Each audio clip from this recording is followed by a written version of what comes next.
Simpleng pag-trading dito sa gold, XAU, USD at nasa H1 tayo. At may konting profit na tayo kasi konti lang naman. Nasa $10 na. Dalawang entry lang yung ginawa natin. Isang 0.02 at isang 0.01. Maliit lang ako magsala kasi risk management lang naman tayo. At saka, maliit ba lang itong account natin. Unti-unti nating pinapadami itong account. Ano? So yan, at nakikita nyo itong dilaw. Ay, puti pala, no? Itong puting linyang ito, dito sa portion na ito ay ang resistance area. Target ko po yan para sa pag-close natin. Pero pwede ko naman i-close yan. At ang target ko lang ay dito. Naglagay lang ako ng puting linyang ito. Linagyan ko lang siya ng puting linya para sa target natin for tayo mong madrag. So itong puting linyang ito ay ang target natin for close sa entry natin. Ayan. So dito tayo sasara ng entry natin kasi ito ay resistance area. Pero hindi ibig sabihin na pagdating dito ay tutuloy na ito pababa. No? So resistance area yan, big possibility niyan ay magkakaroon ito ng pullback pagdating dito sa area na yan. Ano? Kaya magko-close tayo. Pero kapag ka na-break na naman ang resistance key level na ito, ay didiretso na ito pataas. Okay? So, target area ko lamang yan para mag-close tayo ng entry point para kunin natin ang magiging profit natin. So, ganyan. Okay. Medyo lumiit na siya. Umabot na yun ng 10 kanina. Pero okay lang yan. Saan ka mamumulot ng salapi na 7, 8.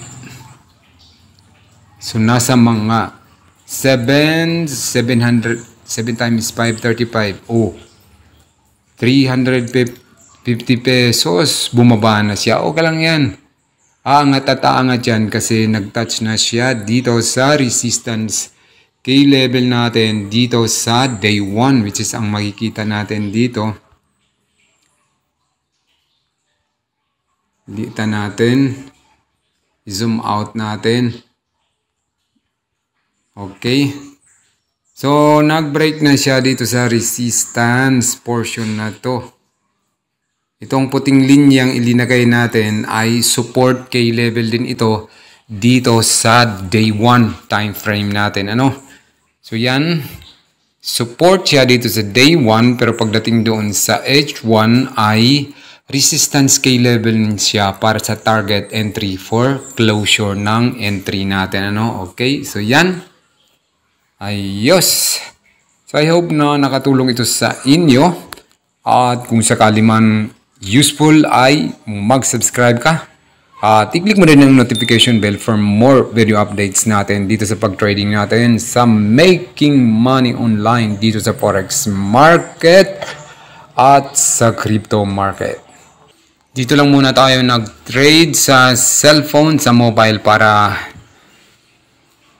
you can trade anytime, anywhere na gusto mo. Ano? Hindi tayo nakasabay dito sa pag-drop ng tawag dito sa pag-pump ng market. Ano? Pero meron tayong mga tutorial dyan sa channel natin kung paano gawin ang bounce strategy, which is ay kung makikita nyo dito sa portion na to, ay dapat nung umangat na si market ay pwede tayong sumabay dyan para mag-entry. Pero dahil madaling araw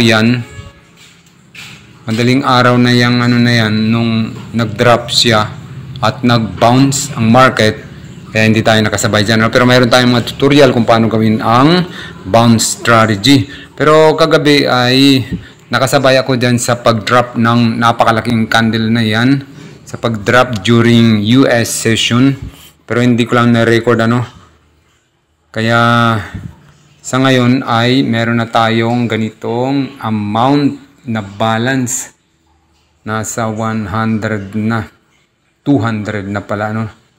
Okay, so nasa 200 na at ang inupisahan natin dyan ay $50 lamang. Unti-unti lang natin pinadadami yan, ano?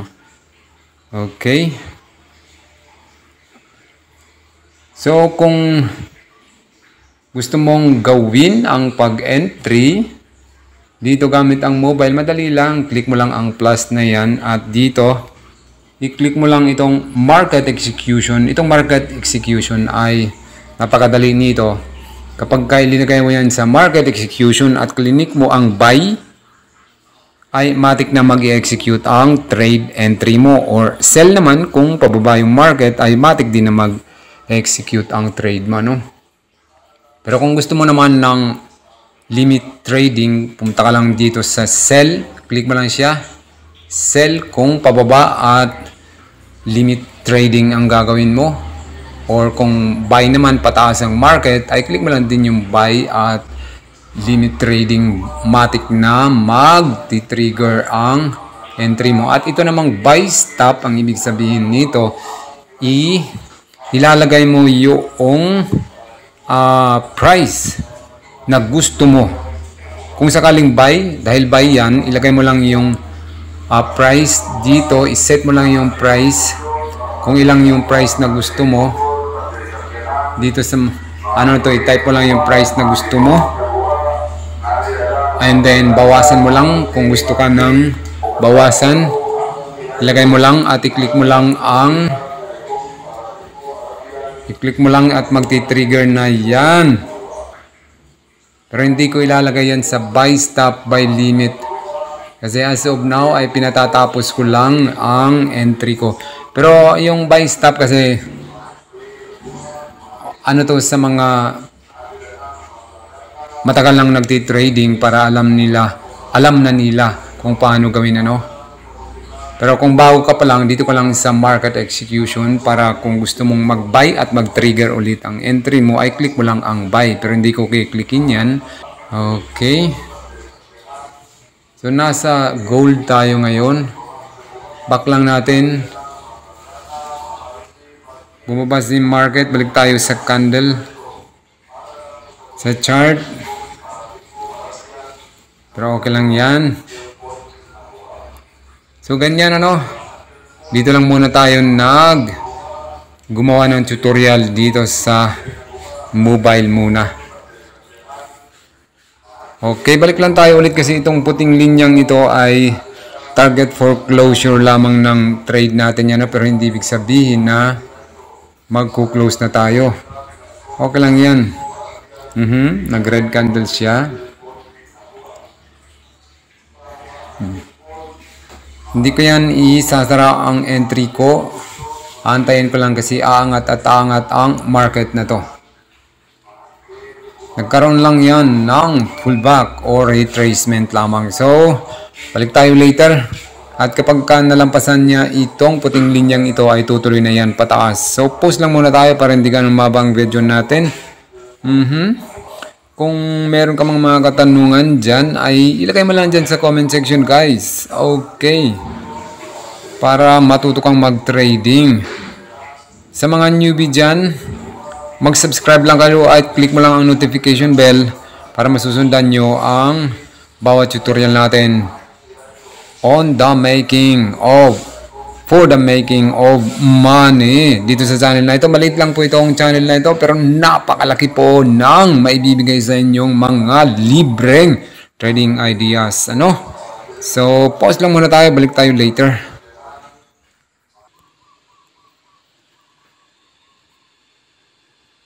Nagkakaroon na siya ng series of higher price rejection. Yung mga buntot, Siguro mag-close na lang muna tayo kasi para makuha natin yung profit natin. Umabot na yan kanina ng $10 and as of now ay nasa 6 na lang siya, So mag-close na lang muna tayo siguro para makuha natin yung profit natin at of course magsiguro tayo. Nagkakaroon na kasi siya ng series of higher price rejection or mga buntot. Hindi lang natin sigurado kung yan ay babalik na sa baba. So, kunin na lang muna natin para masigurado. Yan, click natin ito. At ilong press lang natin isa-isa ang bawat entry natin. And then click natin ang close order. And then dito sa baba, nakalagay close with profit. Of course. Click natin yan and click. O yun, tapos. Click na ulit natin ito. At kung gusto mo na ay long press ulit. Okay. Yan, long press natin. And then close order. At dito, click natin yan. And you're done. And tapos. Okay. So, meron na tayong konting profit ulit para sa araw na ito. Okay.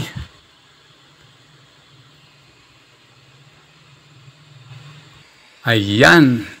Ang next na gagawin natin ngayon ay binabalak kong bawasan na muna itong kapiranggot nating profit kasi nanghihingi si Ermat.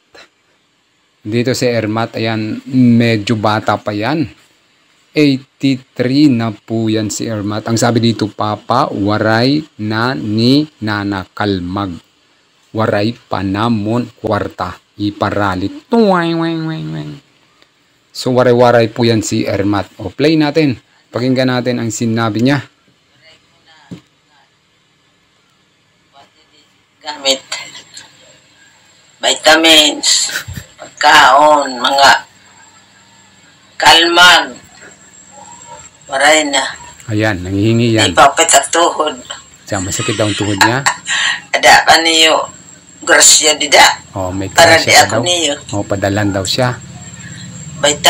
Vitamins. Yung kalmag, food supplement po yan. Calcium, magnesium, vitamin D. Gatas din. Wala na raw.